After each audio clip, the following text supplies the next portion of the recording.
On the outskirts of a bustling town, a young boy named Arham lived with his mother. Arham was known for his bright smile and kind heart, but most of all, he was known for always keeping his word. One afternoon, Arham's best friend Zayd rushed up to him, excitement shining in his eyes. "Arham, let's go to the market. There's a man selling wooden toy boats. We can race them in the river." Arham's eyes lit up. He loved toy boats, and the thought of racing them in the cool water filled him with excitement. But then, he remembered something. That morning, he had promised his mother he would help her carry flour from the mill before Maghrib. "I can't, Zayd," he said, though his heart ached to go. "I promised my mother I would help her." Zayd frowned.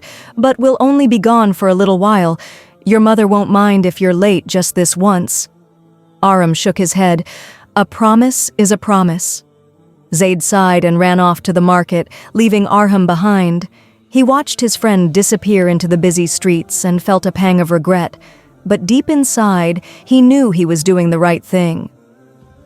Later that evening, after Arham had carried the heavy sacks of flour home, his mother smiled at him warmly. "You are a good son, Arham. I knew I could trust you." Just then, there was a knock on the door. It was Zayd, holding 2 toy boats in his hands. "I got one for you," Zayd said, grinning. "The man selling them said he had only a few left, but I told him about you, and he gave me an extra one. You kept your promise, and you still got a boat." Arham beamed, holding the little wooden boat in his hands.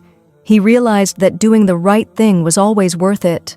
That night, as he watched his boat float in the river alongside Zayd's, he felt something even greater than excitement. He felt the peace of knowing he had kept his word. A promise, he learned, was not just a simple word. It was a trust, and keeping it brought blessings in ways one could never expect. If you enjoyed this story, subscribe to Guided Hearts for more heartwarming Islamic stories and lessons. And if you'd like us to create a story with your child's name, let us know in the comments below.